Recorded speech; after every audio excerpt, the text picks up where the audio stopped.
Welcome back to Squawk Box. The battle for the White House revving up with Super Tuesday just days away. That's when Virginia hold its primary. Let's get perspective from one of our Squawk heads of state. Virginia Governor Bob McDonnell joins us now. He's also chairman of the Republican Governors Association. We've had some great conversations with two other governors today.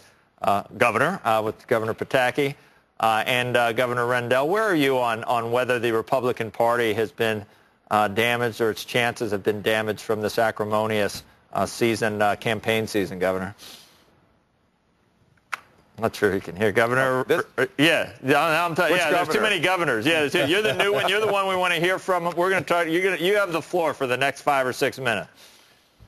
Well, thank you. Well, good morning, and hello to my friend Governor Pataki and all of you there in New York. I appreciate being on with you. All things considered, sure, we'd rather have a nominee already and go toe-to-toe with President Obama at this point. But this is democracy. This is the process. You remember in 2008, Hillary Clinton and Barack Obama were duking it out until June 7th of 2008. So this is part of the process. I think it does sharpen the candidates, but of course it also creates more fodder for the campaign and during the general election. But I think this is what's going to happen. Well, Governor, there's only 3 issues. Oh, go ahead. Sorry. No, I was going to say there's only 3 issues. It's about leadership, it's about jobs in the economy, and it's about taxes, spending, debt, and deficit. And once we get a nominee and we're able to focus on President Obama's abysmal record on all 3 of these issues, I think conservatives and Republicans, libertarians, independents are going to rally behind our nominee, and we'll have a very spirited contest, and I believe we'll win this year. So I'm not that worried about it, but I wish it would be over soon. We, in our conversations with Governor Pataki, he hasn't endorsed anyone yet. He still has some reservations about how strong, I think, a candidate, is that fair to say? How strong a candidate Governor Romney would be. Yeah, that President Obama might be able to point to some weaknesses in Governor Romney's record. And maybe someone like a Jeb Bush, all the usual names. Your name is Bob McDonnell. Yeah, your name is thrown in there as well at some type of, what kind of convention would it be called? Not a broker. An open convention. An open convention, if it came to that. I think a lot of that's going to depend on what happens in Ohio next Tuesday. If Governor Romney wins big in Ohio, I think at that point, I would hope the party will start to look to come together. Yeah. But I just disagree with Governor McDonnell on one thing. You were pointing out how in 2008, President Obama and Hillary had this brutal contest into June. The difference then is at the same time we were having our own internal battle over who our nominee is. This time, the president is out there acting above the fray, and the American people are paying attention. And so I think it's far better for us to get this behind us so that we can focus on the president and his weaknesses in those 3 areas you talked about, as opposed to taking shots at each other. Well, Governor, I agree. That would be the perfect world. But the fact is the president is in the fray. When it comes to jobs, you know, we're all glad that the unemployment rate is going down. Heck, we're down to 6.2% in Virginia, the lowest in the Southeast.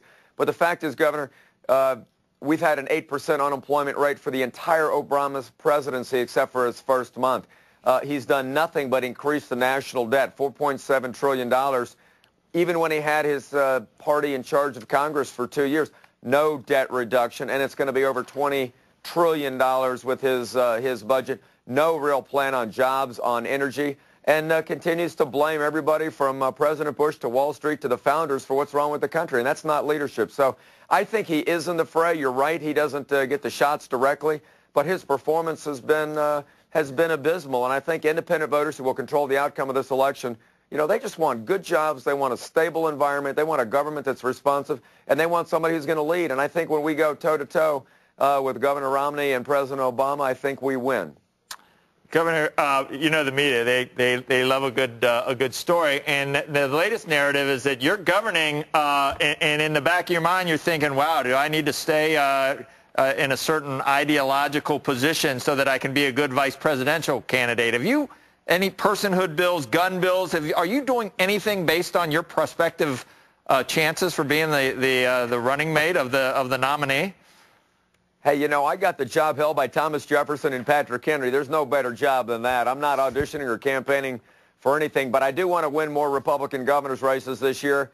and I very much want to see a new president because I'm very concerned about the leftward lurch this president has taken us. So, hey, look, I've been doing this 21 years. I try to do what I think is the right thing for the conservative cause. I'm a fiscal and social conservative, but I believe in getting things done and not making excuses like this president. So that's my governing style. That's why, Virginia's the best place to do business and why we've had $1 billion in surpluses the last couple of years. We found ways to solve problems. So that's how we're governing. And Virginia's for lovers. What the hell does that mean anyway? I see that. Can you just explain that to me? What does that mean? Well, it's a great theme, isn't it? Doesn't it make you want to come to Virginia and spend money? That's our motto for our tourism department. It's something our folks created decades and decades ago. It's the mantra for Virginia. We tie our whole tourism theme around that, and it's working pretty well. Nobody took no state says they're for haters. Probably lovers is that won't work. That's a crummy slogan, right? Yeah, anyway. And we're for lovers of elections too. All right, Governor. Thank you. We appreciate you coming. I hope to see you again a lot between now and November to weigh in on a lot of these things. Appreciate it.